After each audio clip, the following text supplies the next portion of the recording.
Hey viewers and viewresses, my name is General Red Strategist and welcome back to Sir You're Being Hunted. This is episode 233. Now, of course, obviously I'm playing this now on my new PC, so hopefully we've got some nice smooth FPS. I've got a nice good 29, 30-ish at the moment, which is pretty good. Now, of course, previously I was doing a little sort of, what do I call it, the memorial tour? Was that the name that I gave it? It was something like that, wasn't it? Yes. So, however, I've decided actually to shelve that, and we're starting something brand new. Basically, for this episode, we're just going to be doing a kind of, one of the usual sort of podcast-style episodes that I like to do, where I just sort of chill out, have a little conversation with myself, and, if you want to chat back in the comments, you can do so. So, yes, basically, for the next few episodes, that's probably what I'm going to be doing, to be honest. So, good stuff right there. I've got, obviously, stuff that I do want to talk about. I was just taking a screenshot for a thumbnail there. Let's get a move on, out into the world, and see what we got. So I've just got a randomly generated world here. We're just going to, play Sir, as you normally would, going out there, finding the device pieces. In the meantime, I'll be talking about all kinds of stuff. So, today, actually, interestingly, is, it's the 11th of November, as of when I record this. Obviously, by the time this video actually goes out on my channel, it'll probably be a couple of days after that. So yes. But yeah, obviously 11th of November, significance of course of today is that it is actually the centenary of the end of the First World War. So, 1918 was when it ended, 2018 now, so 100 years since that fateful day. Which is quite a, interesting time. I mean, we can have a good sort of historical reflection in this video.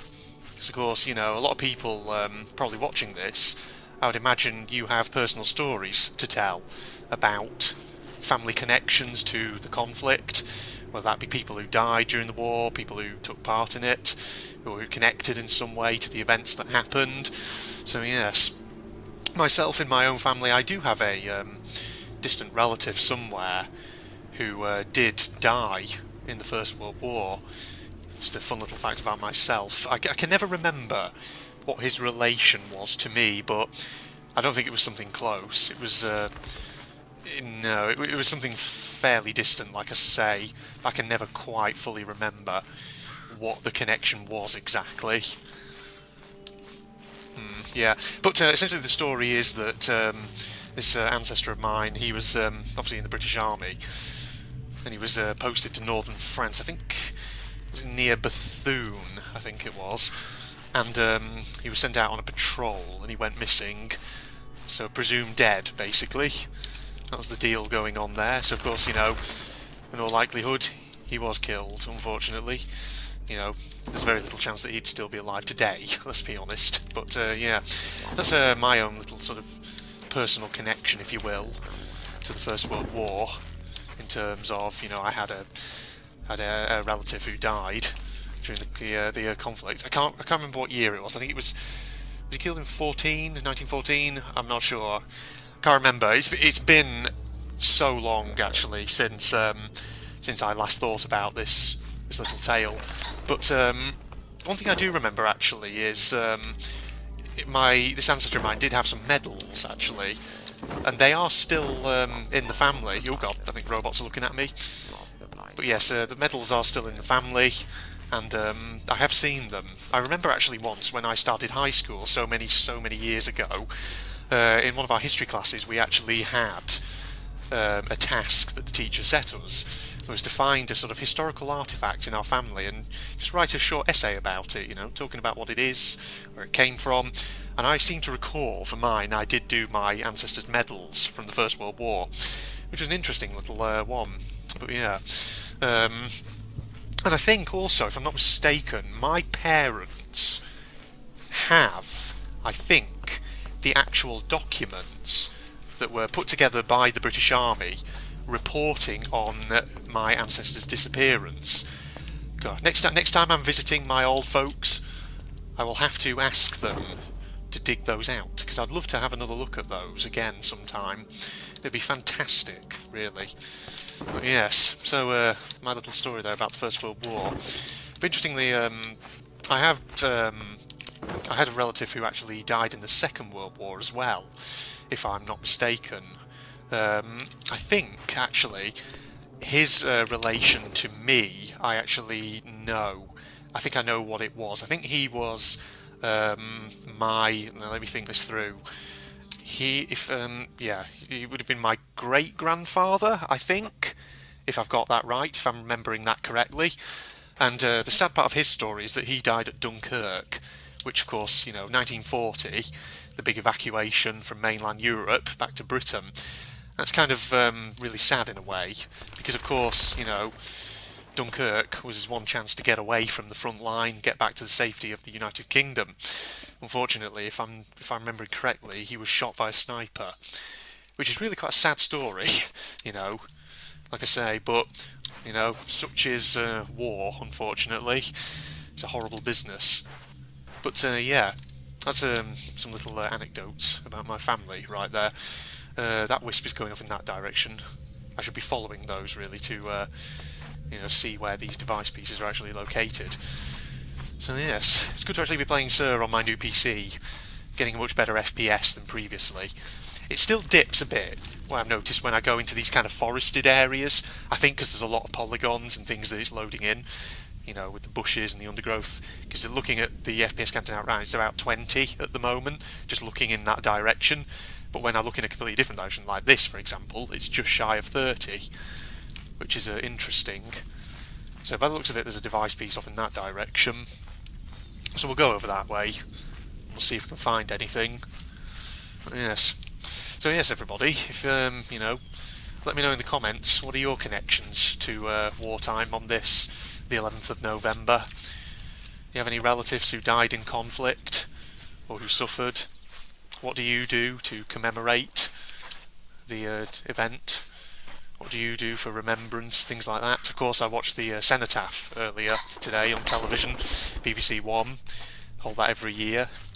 It's always a very solemn event. I've lost sight of that wisp. Where's it gone? It's disappeared. But yeah, there's always some remarkable stories on the day of the Cenotaph. My God, when I look directly into this hedge, because the amount of polygons, the FPS really takes a fucking shit. Look at that. But yeah, it took a dump to like 13 or something then. That was ridiculous.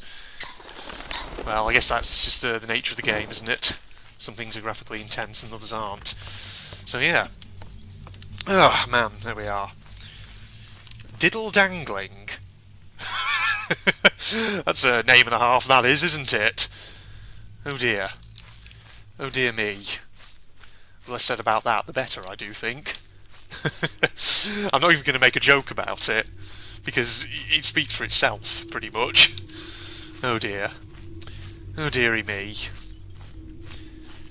Oh man. You see, I was going to title this episode, Post-Remembrance Day discussion or something like that. Now I'm tempted to title it Diddle Dangling, but you know what? No, I won't title it that. I'll title it what I originally intended to call it, because having spent a huge part of this episode talking about Remembrance Day and all the solemn, solemn topics, relatives lost in war and things like that, I feel like it would now be a bit flippant of me to title this episode something stupid. So yeah, I won't do that. Definitely not. Oh boy. So yes. Oh man. It's interesting to think as well, obviously on this, the 11th of November, it's now 100 years since the end of the First World War. And I remember, of course, when I was a little kid, there were generally, still some people around who were actually, who were still alive from the First World War, who could still remember it. And whilst there are, still, I think, one or two people, if I'm not mistaken, still alive in the UK today who remember that conflict, obviously, that number of people is steadily dwindling. There aren't as many of them left anymore, which means that kind of immediate connection to the First World War, probably in the next few years is going to be lost entirely. So it's going to be important to keep the memory of the horrible things that happened during that time period alive. But something else actually that was interesting about the BBC's coverage of the Cenotaph and the march past and all that. They had I think she was a historian. I'm not sure. I've forgotten her name now. I didn't catch it. No, I didn't forget her name. Sorry, I didn't catch her name. That's what I want to say. But I'm guessing she's a historian. And it was interesting to listen to her talk about the conflict, because of course, as you can imagine, there are some kind of interesting narratives about the First World War, certainly here in the UK at least. The thing is, here in Britain, we have some very particular kind of, very particular views of the First World War, what it was like, things like that. Because I'm sure you've all heard about obviously the old, oh god, spinning my camera a bit there, the old narrative about the First World War, that it was, a war fought by lions who were led by donkeys and things like this. But, what this lady on television, who I'm assuming was a historian, was obviously talking about, was that there's a lot of debate really about these kind of narratives that we have surrounding these conflicts. And it's very interesting to listen to that. Because, one of the big narratives about, here in the UK, about First World War, like I say, is the lions led by donkeys narrative. And, one particular historical figure who comes in for a lot of criticism in that narrative is Field Marshal Douglas Haig. But of course there's now, ongoing debate about, really, was Haig actually a donkey? Or was he a commander who was just trying to work with what was available at the time? And that's an interesting question, because it raises the spectre of, this sort of possibility that Haig has been kind of unfairly treated a little bit by history. And I always find questions like these very fascinating, because they're big and important questions, because there's a reputation of a person at stake here, which has to be considered. So yeah, because that's the thing, the big sort of criticism, I suppose, of the British commanders in the First World War was that they didn't adapt fast enough to, the appearance of new technologies, and to the kind of tactical innovations that this would require, even the strategic innovations, in fact. But, the thing was, that kind of education, that sort of process of learning the lessons, that's a kind of gradual process. That doesn't just happen all at once, does it?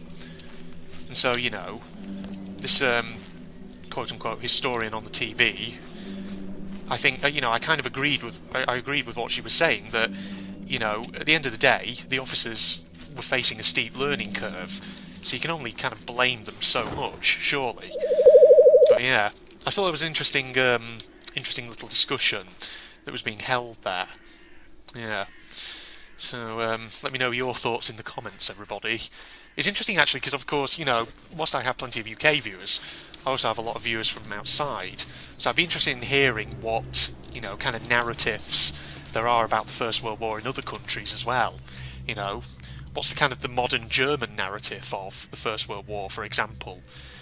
Because that's the thing, everybody sort of blames Germany for kind of escalating the war, if I'm not mistaken, in 1914, but having said that, that is contestable from an academic point of view, as far as I'm aware. At the end of the day, wasn't the First World War kind of the result of strategic miscalculations by a lot of parties? Yeah, interesting stuff right there. Okay, I've got one piece of the device from this island, 3 more to go. Because I'm gassing so much, I'm actually making slower progress than I normally would. But yeah, I like to have a chat sometimes. So yeah, that's another thing then for you to potentially be talking about in the comments. Narratives, especially political narratives. What sort of narratives exist about the First World War in different national contexts?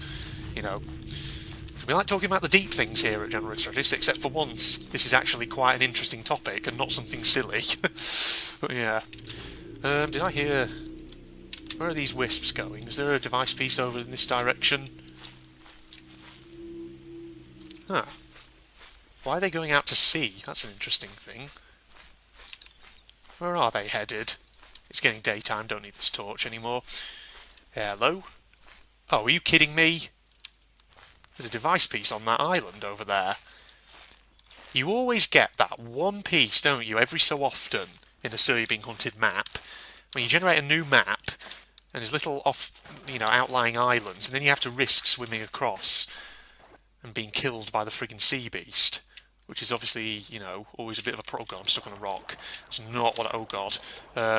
See, this is what I'm worried about, getting stuck on rocks, and the sea beast just cropping up. Yep, speak at devil. He's here. Bitch, please. You're not taking me today, mate. Okay. At least there's no robots here, so it's just a straightforward in and out. But yeah. God.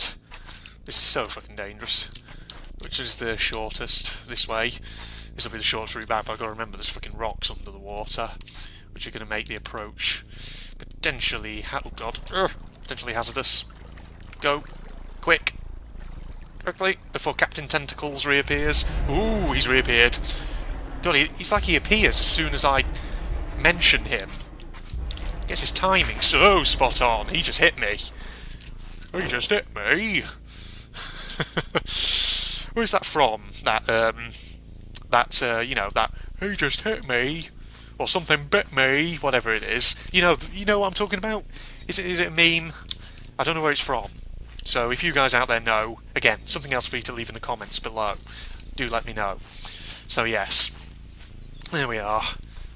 Okay, so we went from a very intellectual subject, namely Remembrance Day, the First World War, political narratives surrounding the conflict, things like that, and now we've already, you know, toned it down to something dumb and stupid, namely memes. Yes, okay. Whatever you say, Red.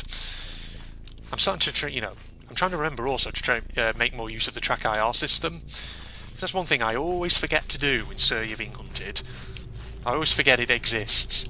The ability to look left and right whilst moving in another direction. Good lord, I'm getting getting gas coming up my throat, even though I've not drunk any tea yet. I do have a cup of tea right next to me, right here. So I'll get drinking that straight away. But I think this is a logical place actually to wrap this episode up. So, it's episode 233 of Sir You're Being Hunted with me, General Red Strategist. Hope you enjoyed, everyone.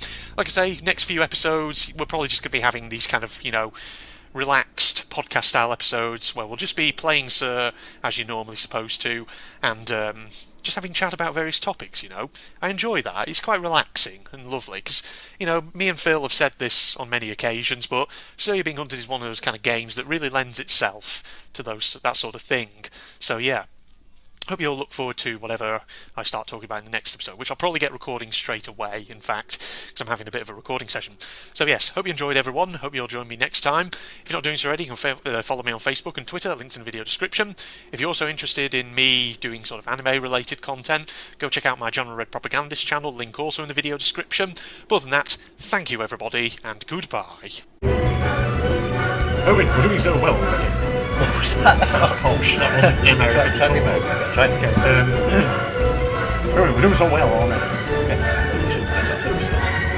Whatever. Worry what? I'm having fun. Yeah, mate, he's just mad because he has to sit there while we all get wet. No, Right then. Next customer edition. Oh, for God's sake! so he's trying to be German. So, good to do with being American friendly, so. Yeah. How are you doing, Megan? Well, how is it to be going? Mine auto is very dirty. Would you clean it nice for me? I'm trying to mix German and American accent. Yeah, we'll just do a very sort of fake German accent. Well, how is it to be going? Mine auto is very dirty. Would you clean it nice for me?